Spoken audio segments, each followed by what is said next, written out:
Mr. Robert Coleman hadn't cried in 8 whole years, not even one single tear. But what happened in his office that Tuesday afternoon made him fall to his knees and sob like a baby. And it all started with $10,000 sitting in an open safe, and a 7-year-old boy who had almost nothing in the whole world, and what that little kid did in the next 15 minutes would either prove that Mr. Robert was right about people being selfish and mean, or it would destroy everything he believed was true about the world. Mr. Robert Coleman was 70 years old and he had decided a long time ago that he couldn't trust anybody anymore. Not because he was born grumpy and angry, but because every single person he ever loved had taken something away from him or hurt him badly. His business partners had stolen money from him, the people who worked at his company had lied straight to his face, and even his own grown-up children, Richard who was 45 years old and Patricia who was 42, only called him on the telephone when they wanted him to give them money. And 8 years ago when his wife Margaret got really sick with cancer and was dying, his kids weren't even at the hospital holding her hand. Instead they were at a lawyer's office fighting and arguing about who would get his money when he died. And that's when something inside Mr. Robert's heart turned cold and hard like ice, and he started doing mean tests on people by leaving cash money sitting out in the open and then watching and waiting to see who would take it, and guess what? They always took it every single time without fail. So Mr. Robert built a giant invisible wall around his heart to protect himself, and made a serious promise that he would never ever trust anyone again for the rest of his life. That Tuesday in October when the leaves were turning orange and gold, he set up another one of his sneaky tests, right there in his office where he kept all his important papers, with beautiful golden autumn sunlight streaming through the big windows. He left his personal safe wide open on purpose, and inside that safe was $10,000 in cash just sitting there for anyone to see. And Mr. Robert settled down into his fancy leather chair and closed his eyes and pretended to be fast asleep. And outside in the hallway, he could hear his housekeeper Jessica begging the head housekeeper Mrs. Chun to please let her bring her son to work just this one time. It was an emergency because Jessica couldn't find anyone to watch her little boy, and she only needed 2 hours, just 2 short hours. Jessica was 35 years old and she was a widow, which means her husband had died. His name was Thomas and he died in a terrible construction accident 3 years ago when something heavy fell on him at work, and he left Jessica with a mountain of medical bills to pay and a 7-year-old boy named Johnny to take care of all by herself, so she had to work 2 different jobs just to survive and buy food, and she made $18 an hour working at Mr. Robert's enormous house, which was the best money she had ever earned in her entire life. So she was absolutely terrified of losing that job because they needed it so badly. Mrs. Chun finally agreed to let Johnny come, but she gave Jessica a very serious warning that if Mr. Coleman saw that child even once, both Jessica and her son would be finished and fired immediately. Mr. Robert, still pretending to sleep with his eyes closed, felt something strange stir and move inside his chest when he heard about the poor kid and his desperate mother, and there was $10,000 sitting right there in an open safe, and he thought to himself that this was going to be really easy to catch them stealing. The door to the office opened with a soft creak and Jessica rushed inside with little Johnny following behind her, and she knelt down on the floor next to him and whispered in a harsh and trembling voice that was full of fear, "Sit right here and don't move 1 inch, don't touch anything in this room. That man over there is sleeping and if you wake him up, we will lose everything we have." And Johnny, who was 7 years old and small and scared, nodded his head quickly and said, "Yes, Mama." And she kissed the top of his head and rushed back out to finish her cleaning work. Now it was just Mr. Robert and the little boy alone in that quiet room together. Complete silence except for the clock on the wall going tick-tock tick-tock, and Mr. Robert's breathing was slow and fake like he was deep asleep, and he waited and waited to see what would happen, and 3 long minutes passed by, and then he heard it, the sound of footsteps, small and soft, coming toward his desk, coming toward all that money sitting in the open safe, and Mr. Robert's heart started pounding like a drum inside his chest, and he thought to himself, "Here we go, another thief, another lesson that people are bad." But what happened next, Mr. Robert never ever saw it coming, and it shocked him down to his bones. Before we keep going with the story, I want you to think about where you are in the world right now listening to this, because maybe you're here for a reason. Maybe you need to remember that God still works miracles through the smallest hands, and that broken people can still be put back together and made whole again. The footsteps stopped right next to the desk where all the money was, and Mr. Robert kept his eyes squeezed shut, his chest going up and down slowly and steadily like a man who was deep in sleep, but inside his body every single nerve was on fire with excitement and anger, and he was thinking, Just take it, kid, just take the money and prove that I'm right about people being rotten. And he waited to hear the sound of paper rustling, or small hands grabbing cash, or a zipper opening on a backpack, but that sound never came. Instead, he heard something completely different that he didn't expect at all. He heard the heavy creaking sound of metal. The safe door was moving, it was actually moving, and Mr. Roberts' mind raced with confusion thinking, what is this kid doing? Is he closing it? The door swung shut with a solid thunk sound. And then he heard the lock spinning around and clicking into place, and Mr. Robert almost opened his eyes right then and there. He almost stopped pretending to sleep because he was so confused. He was thinking, did this kid just lock the safe to protect my money? Then Johnny's voice came, so quiet like he was talking to himself. And not to anyone else. Mommy says open doors let bad things come in. And there was a pause, and then Johnny said, Mr. Coleman forgot to close it, so I'll help him.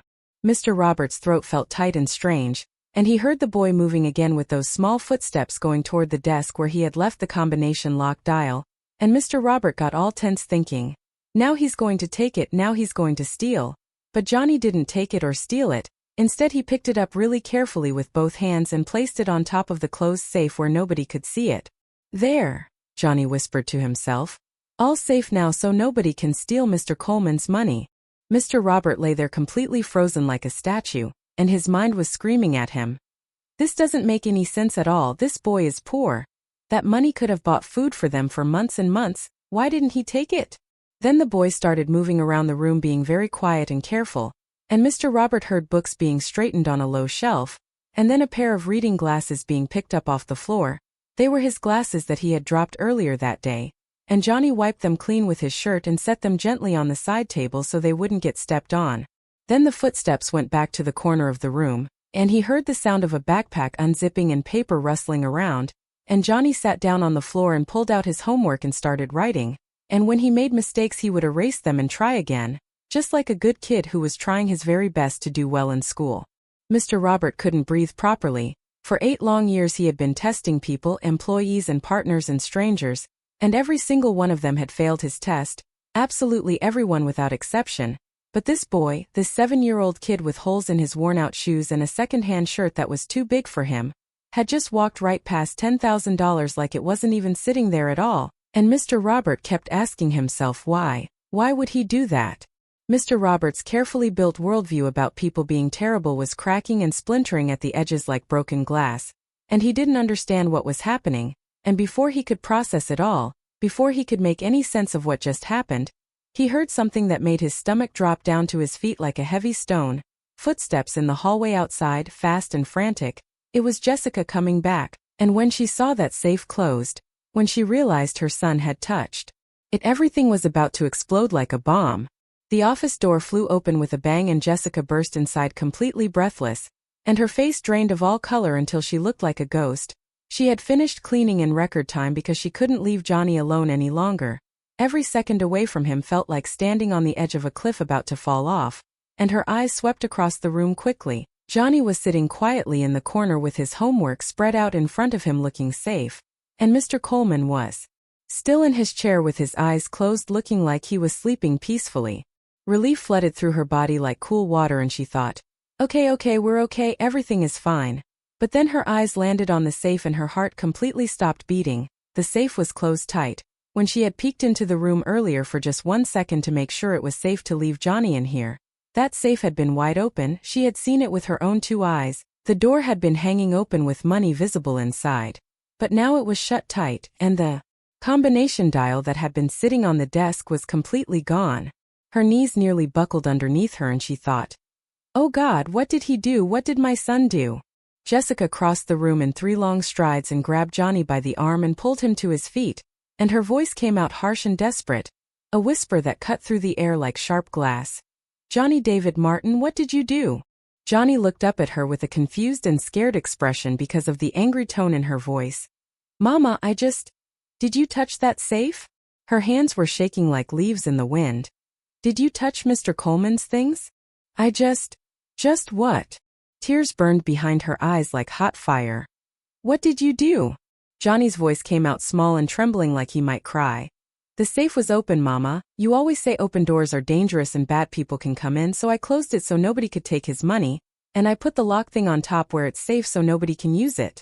Jessica's blood turned to ice in her veins. He had touched it. Her son had actually touched a billionaire's private safe with his hands, and she looked at Mr. Robert, who was still sleeping and still unaware of what happened. But for how long would he stay asleep? What if he woke up right now? What if he thought they tried to rob him and steal all his money? What if he called the police and had them arrested? They would lose absolutely everything, the job, the apartment, everything they had. Baby, you can't. Her voice broke into pieces. You can't touch other people's things. Mr. Coleman is going to think we tried to rob him and steal from him. Johnny's face crumpled up and his eyes filled with tears that started rolling down his cheeks. I'm sorry, Mama. I didn't mean to be bad.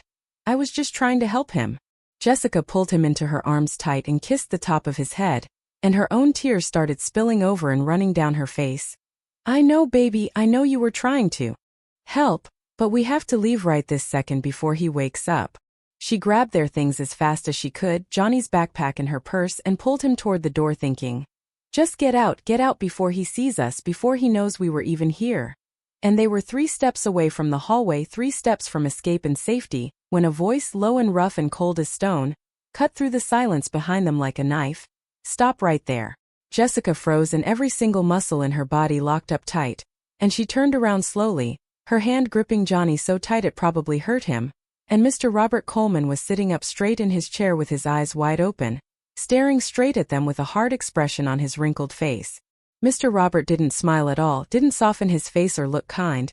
He sat forward in his chair slowly and deliberately to let them feel how powerful and dangerous he was, and Jessica's hand tightened even more around Johnny's small hand, and her voice came out broken and scared. Mr. Coleman, I'm so sorry, we're leaving right now. Leaving? Mr. Robert's voice was like gravel, cold and hard. You bring a child into my private office, the child touches my personal safe, and you think you can just walk out of here? Jessica's legs nearly gave out from under her and she thought she might fall. Sir, please, he didn't mean any harm at all. He's only 7 years old. He didn't know any better. Mr. Robert stood up slowly and reached for his fancy walking cane and leaned on it like it pained him to move. It didn't actually hurt him, but it made him look bigger and more dangerous and scary. Come here, boy, he said in a loud voice. Jessica pulled Johnny behind her back. It was pure instinct to protect her child. Sir, please don't yell at him. I'll take full responsibility for everything. Whatever he did is my fault, not his. Mr. Robert's eyes stayed locked on the child and wouldn't look away. I said, come here. And his voice boomed across the room like thunder. Johnny stepped out from behind his mother. He was small and skinny and shaking with fear, but he walked forward anyway, being brave. It's okay, Mama, he said, and he stopped 3 feet away from Mr. Robert and looked up at him, at this giant angry man in expensive clothes who could destroy their entire lives with just one phone call to the police. Mr. Robert stared down at him and let the silence stretch out for a long time to make it more scary. Did you touch my safe? Johnny nodded his head, and his voice was steady even though he was terrified inside. Yes, sir, I did. Why? Mr. Robert's tone was sharp and demanding, like a teacher catching someone doing something wrong. Explain to me right now why you touched something that doesn't belong to you. Johnny swallowed hard and his throat made a gulping sound. It was open, Mr. Coleman, and that's not safe at all. Bad people could come in and take your money, so I closed it to protect you. Mr. Robert's jaw tightened and got all stiff. He was thinking, this is where they lie, where kids make excuses and blame someone else. But Johnny didn't do that. He just stood there being honest and explaining that he was trying to protect a stranger's money from bad guys. Mr. Robert pushed harder with more questions. And where did you put the combination dial, the thing you used to unlock it? Johnny pointed toward the safe. On top, sir, behind the picture, so nobody can see it and use it to open the safe. Mr. Robert walked over to the safe and moved the painting aside, and the dial was sitting exactly where Johnny said it would be, carefully placed out of sight behind the frame, and Mr. Robert turned back around, and his chest felt tight and strange, like something was squeezing it. You could have taken money from that safe, enough to help your mother, to buy food and clothes and toys. Why didn't you take any? Johnny looked confused by the question, like he didn't understand why anyone would even ask something like that. Because it's not mine, Mr. Coleman. His voice was quiet and simple. Mama says taking what's not yours makes you smaller inside, even if nobody sees you do it. Those words hit Mr. Robert like a punch straight to the chest. Makes you smaller inside. When was the last time anyone had talked about being good and having character, about doing the right thing when no one was watching? Mr. Robert stared at this boy, this poor, scared, honest boy who just quoted his mother's teachings about right and wrong like it was the only truth that mattered in the whole world. And the test was falling apart. Mr. Robert's carefully built trap, his proof that everyone was greedy and selfish, was crumbling to pieces. But he wasn't finished yet, not quite yet. He had one more card to play, one final test. And if this boy was truly as good as he seemed, if his heart was as pure and kind as it appeared, this next test would prove it beyond any doubt. Mr. Robert's face got hard again and he pointed to his fancy leather chair. "There's a problem here." And Jessica's voice cracked with fear. "What problem? What's wrong?" Mr. Robert pointed. "Your son's jacket was wet from the rain outside. Look at the armrest of my chair." Jessica rushed over and stared at the chair. But it looked completely fine to her, she couldn't see anything wrong. "I don't see anything at all." "The oil from small fingers," Mr. Robert lied, and his voice was smooth and practiced because he'd lied so many times before.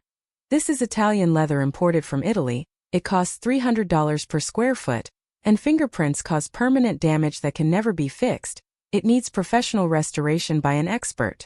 Jessica's face went completely white like all the blood drained out. How much will that cost?" Mr. Robert delivered the blow. $800. Jessica actually staggered backward and almost fell over. $800?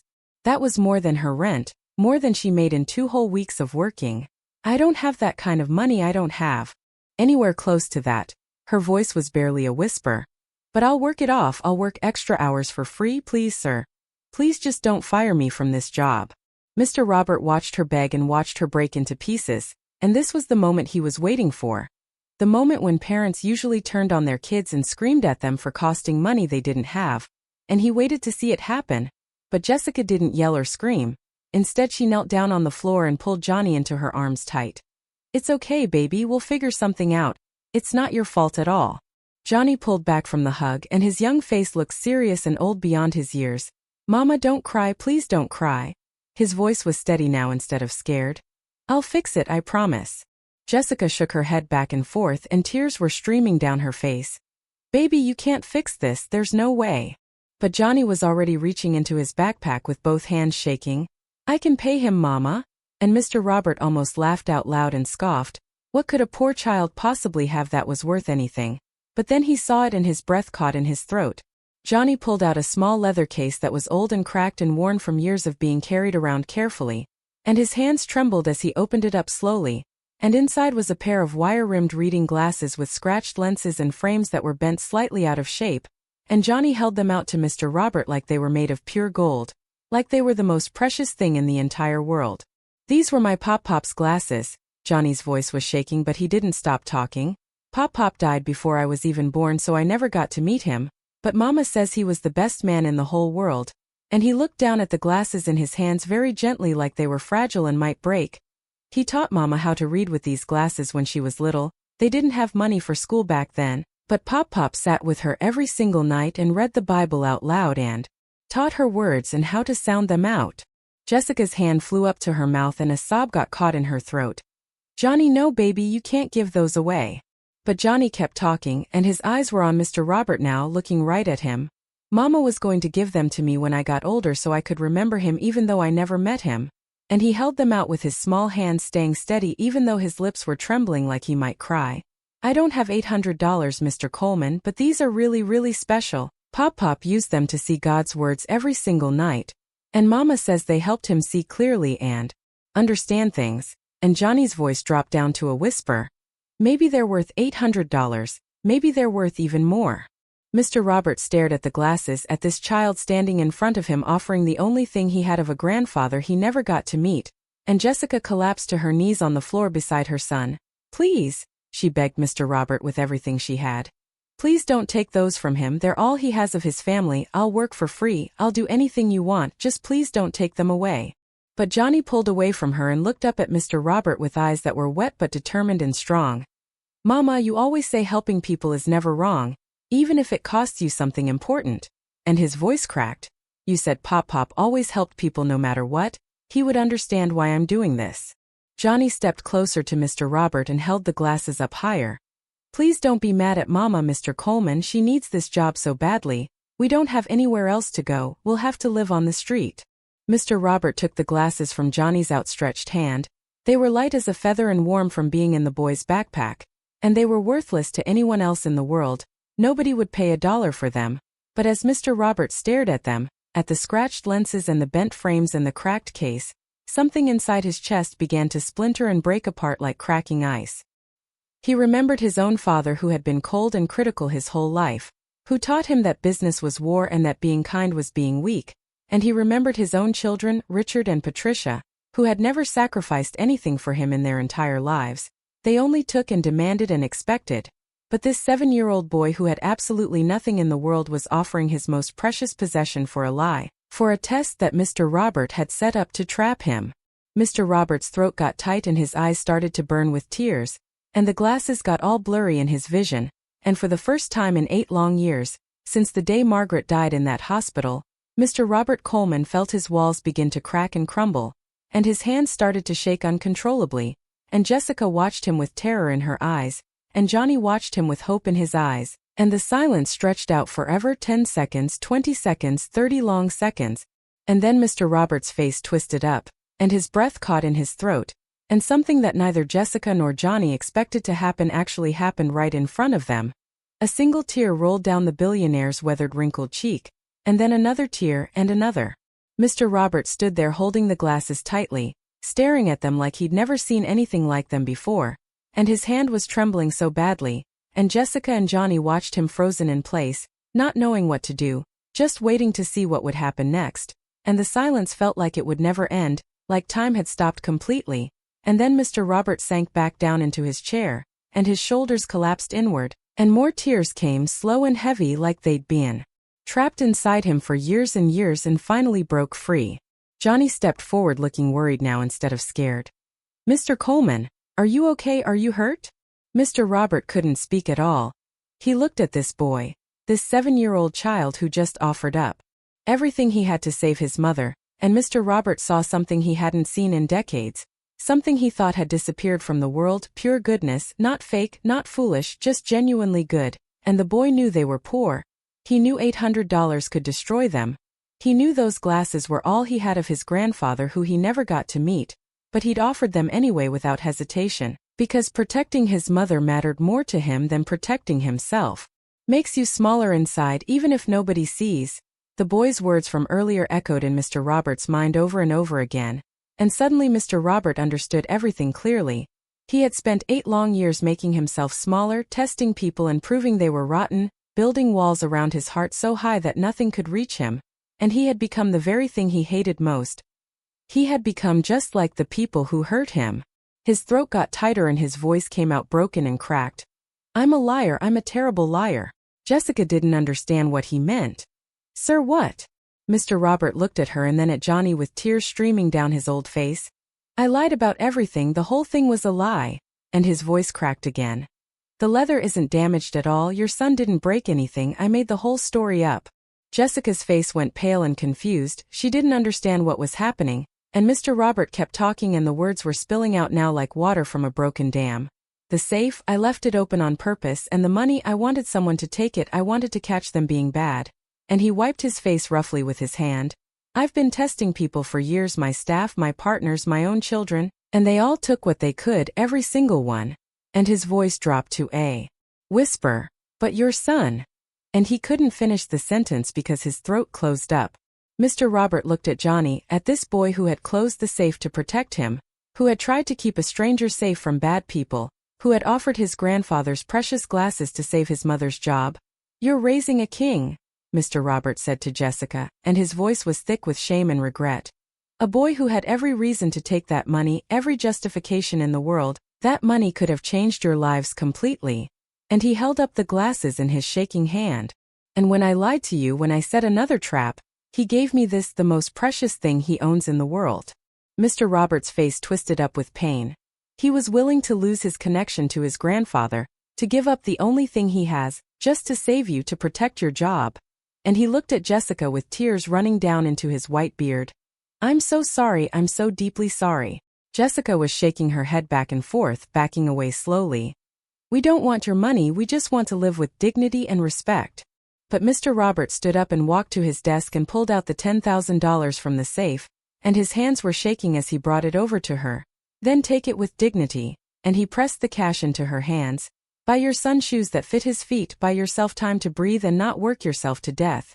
And he looked at Johnny, at this boy who just taught him what honor and goodness really looked like. And let me ask you something important.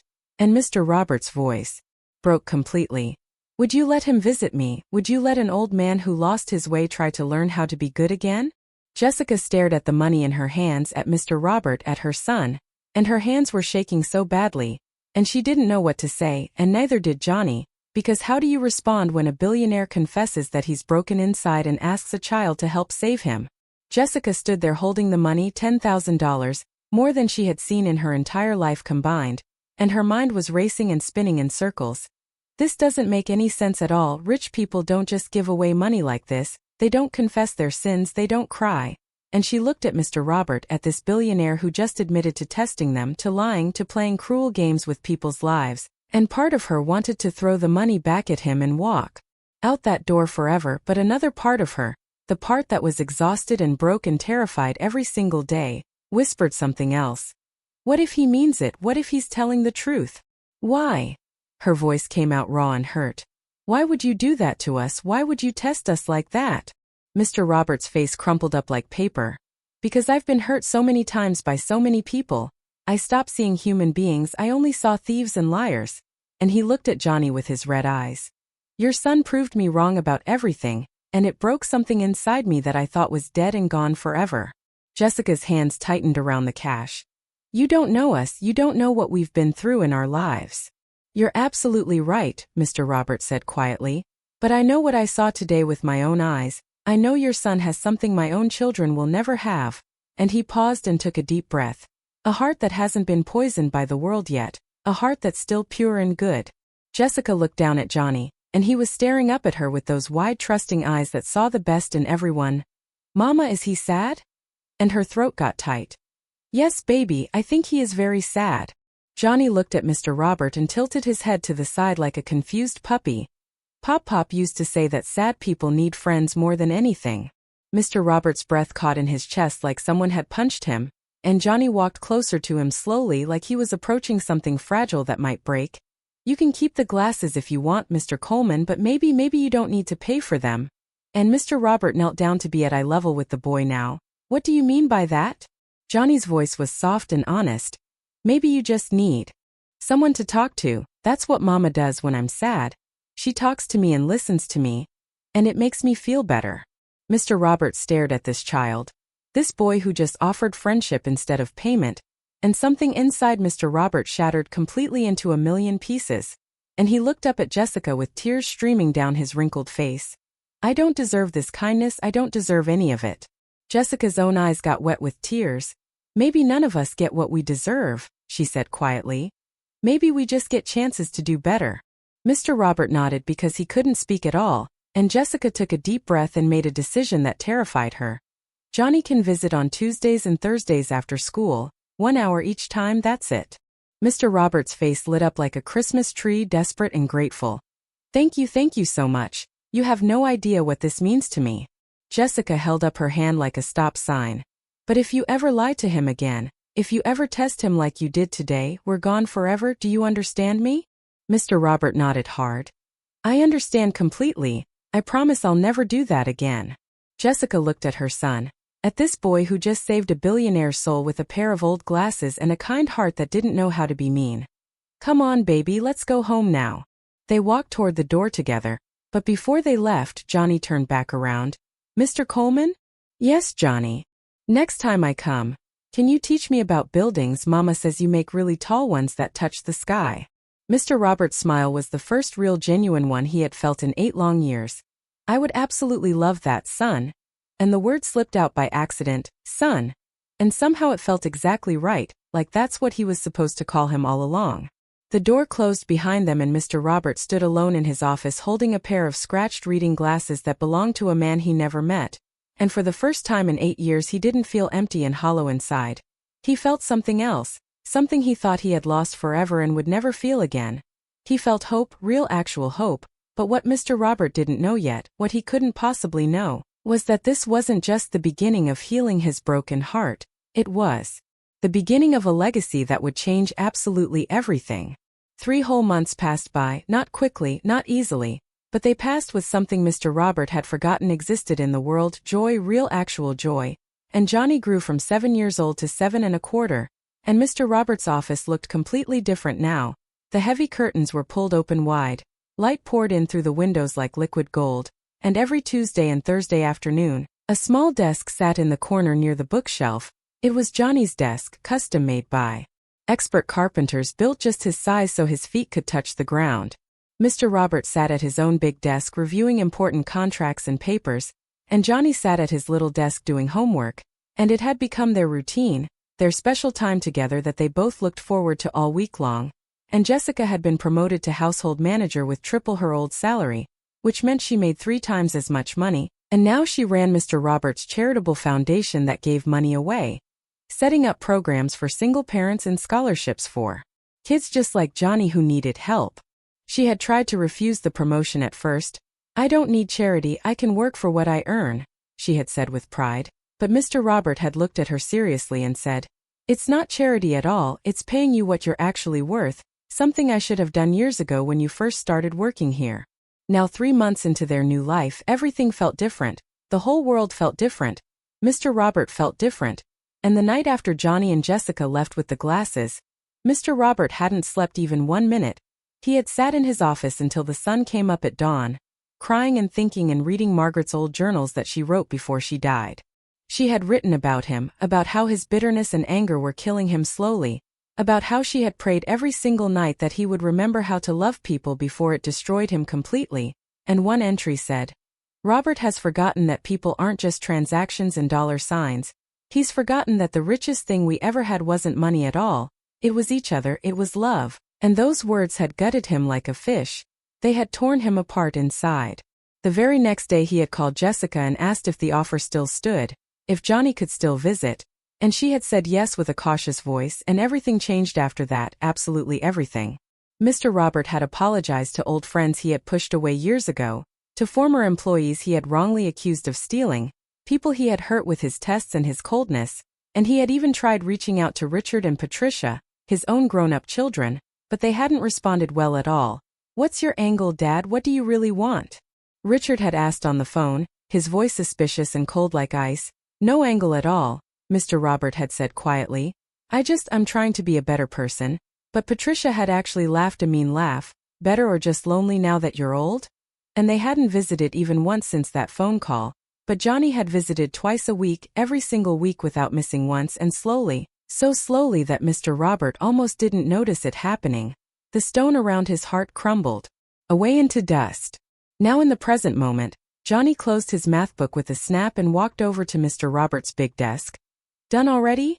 Mr. Robert asked, looking up from his papers, and Johnny nodded and handed him the homework, and Mr. Robert checked it carefully with his reading glasses on. "One small mistake here." And he showed Johnny where and explained it gently so Johnny would understand. "But you're brilliant, you know that, absolutely brilliant." Johnny grinned from ear to ear.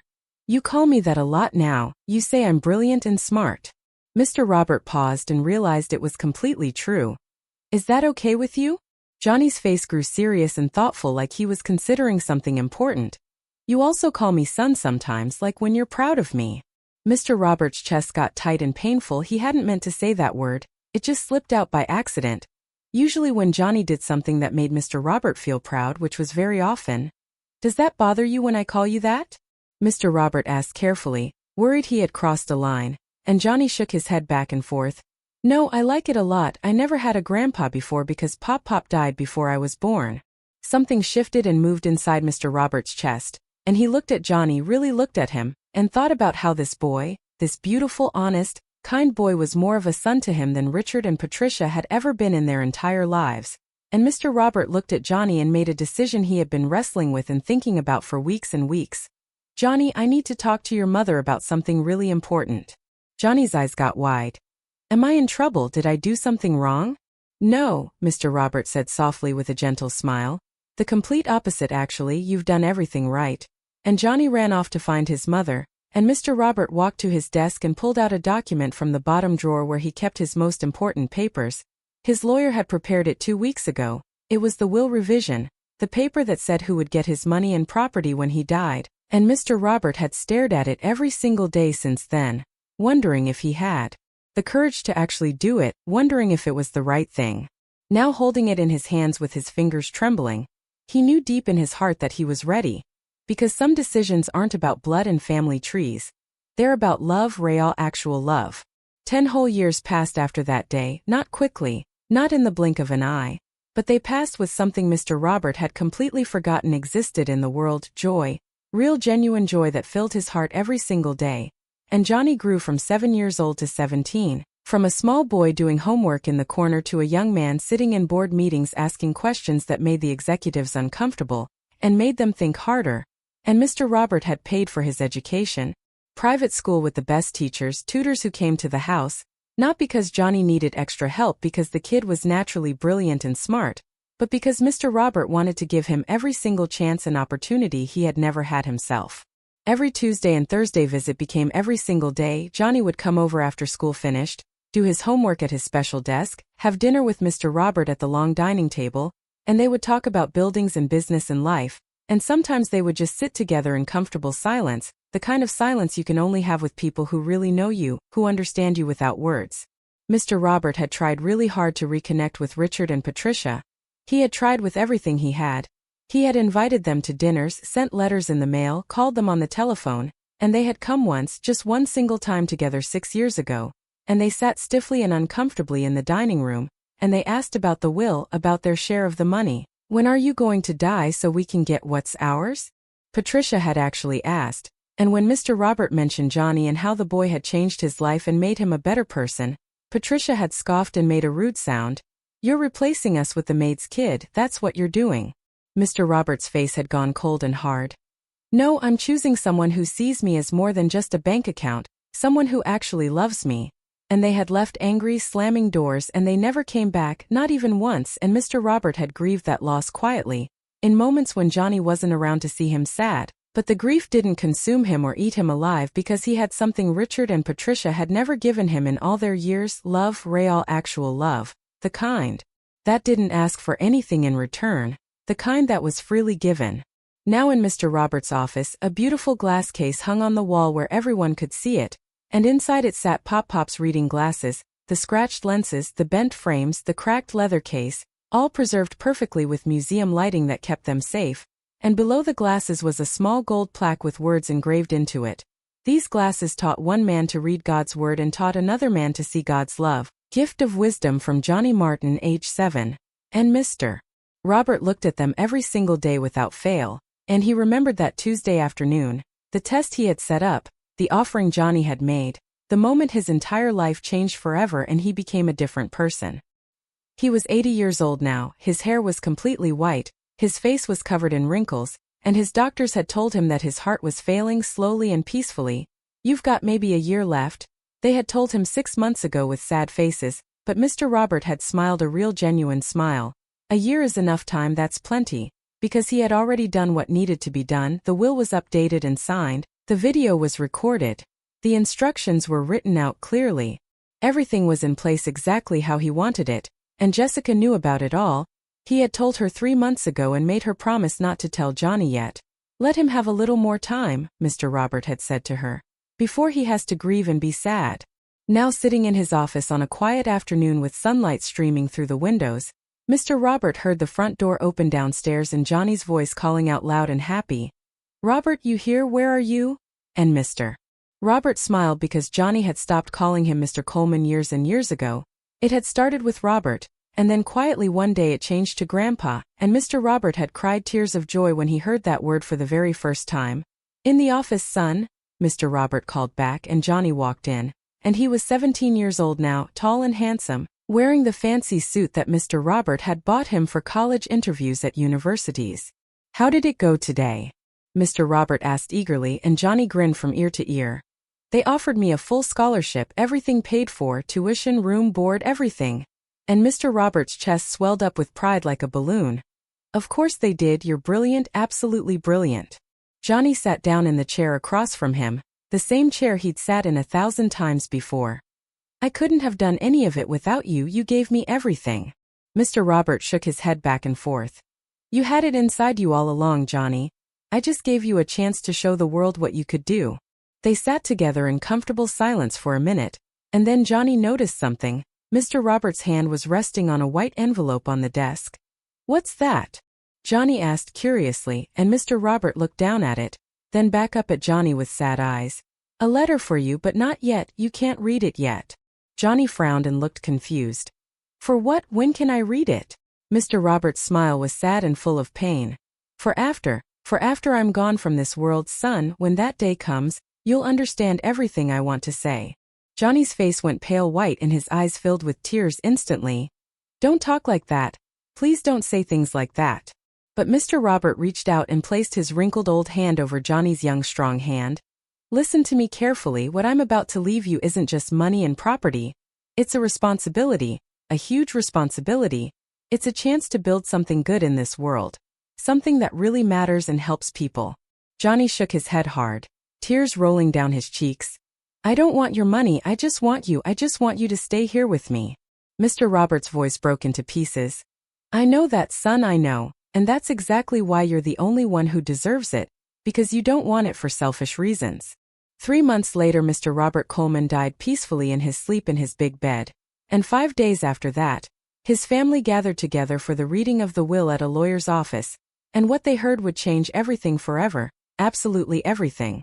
The office was crowded with people now. The attorney Marcus Webb sat at the head of the long table wearing an expensive suit, and to his right sat Richard, who was 55 years old now, and Patricia, who was 52, both of them checking their phones impatiently, tapping their feet, waiting to hear how much money they would get, and to his left sat Jessica, who was 45 years old, composed and dignified in a simple black dress, and her son beside her, Johnny Martin, who was 17 years old with red puffy eyes from crying because he had barely slept since Mr. Robert died.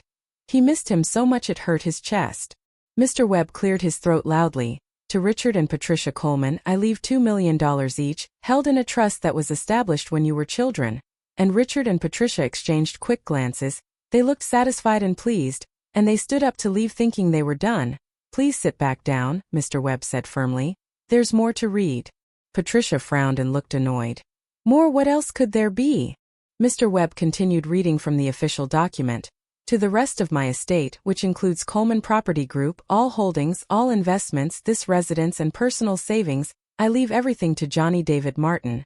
And there was complete silence in the room, nobody made a sound, nobody breathed, and then Richard exploded like a bomb. That's completely insane, he's not even family, he's not a Coleman. We'll contest this in court, we'll fight it. Mr. Webb raised his hand to quiet everyone down. Mr. Coleman anticipated that you would react this way. He asked me to play something for you. And a big screen descended from the ceiling, and Mr. Roberts' face appeared on it, recorded just weeks before he died when he was very sick, and his voice filled the entire room. Richard, Patricia, if you're angry right now, I completely understand why, but I want you to ask yourselves one question. When was the last time you visited me, not to ask for money but just to see me, just to talk? And Richard's jaw got tight and tense, and Mr. Roberts' image on the screen continued talking. I invited you to dinners, I sent letters, I called you on the telephone, you came once in 10 years, just one single time, and you asked about the will, about when I would die. And his voice got softer and sadder. I'm not punishing you, I promise I'm not. I'm giving you exactly what you wanted, money. But I'm leaving my legacy to someone who taught me what family actually means, what love actually means. The screen showed Mr. Robert holding Pop's glasses carefully in his wrinkled hands. Johnny was 7 years old when he closed my safe to protect me from bad people, when he offered these glasses to save his mother, and in 10 years he never asked me for anything, not once, not ever. He gave me laughter and purpose and a reason to wake up every morning. And Mr. Robert's eyes got shiny with tears. This isn't about blood, it's about love, real actual love. And Johnny loved a bitter, broken man until that man remembered he was human. Mr. Robert looked directly at the camera like he was looking right at Johnny. Johnny, you gave me a second chance at life when I had given up completely. Use this wealth to help people the way you helped me. Make it mean something real, build something good in this world that will last forever. And then the video ended and the screen went dark. Richard and Patricia stormed out of the office, slamming the door so hard the walls shook, and Johnny sat frozen like a statue, tears streaming down his face, and Jessica squeezed his hand tight, and Mr. Webb handed Johnny a small package wrapped in brown paper. He wanted you to have this today right now. Johnny opened it with shaking hands that could barely hold onto it, and inside was Pop's reading glasses, the cracked leather case, and attached to it was a note in Mr. Roberts' handwriting that was shaky but clear. These taught your grandfather to see truth, they taught me to see love, now they're yours again. Build something beautiful in this world. I believe in you with all my heart, I always will, your friend Robert. And Johnny held the glasses against his chest tight. And in that moment he understood everything completely. Mr. Robert hadn't just left him money and property. He had left him a mission, a purpose, to prove that goodness still exists in this cruel world. That people can change if they try. That one small act of kindness can save a life and change everything. Later that evening when the sun was setting, Johnny stood alone in Mr. Roberts' office. Golden light poured through the windows just like that Tuesday 10 years ago. And he placed his hand on the glass case where the plaque still hung on the wall. I promise, he whispered to the empty room. I promise I'll make you proud. I'll use this gift to help people, I won't waste it. Outside the office, the world kept moving like it always does, cars driving by, people walking, life continuing on. But inside that room where a test once happened, where a boy once closed a safe to protect a stranger, where an old man learned that the richest treasures aren't things you can buy or own, but people you love with your whole heart, something sacred remained floating in the air like magic, proof that broken people can heal if they let love in. That children can teach adults to see the world clearly again, and that sometimes when we're lost in our own bitterness and anger, God sends us exactly who we need at exactly the right moment, even if they're only 7 years old, even if they come with nothing but a kind heart and a pair of old scratched glasses, even if they show us that love, real actual love, isn't something you test like Mr. Robert did. It's something you trust with your whole heart. If this story touched something deep inside you, if it reminded you that goodness still lives in this world even when everything seems dark, share it with someone who needs to hear it today. And tell me in the comments where in the world you are right now, what moment broke your heart open and made you feel something, because maybe, just maybe, you needed this story today for a reason. Maybe you needed to remember that you're not too broken to be loved, you're not too lost to be found by someone who cares. God sees you even in your bitterness and pain, even in your darkest moments when you feel alone, and sometimes he sends help in the smallest, most unexpected ways. In the form of a 7-year-old boy with holes in his shoes and a heart full of pure gold.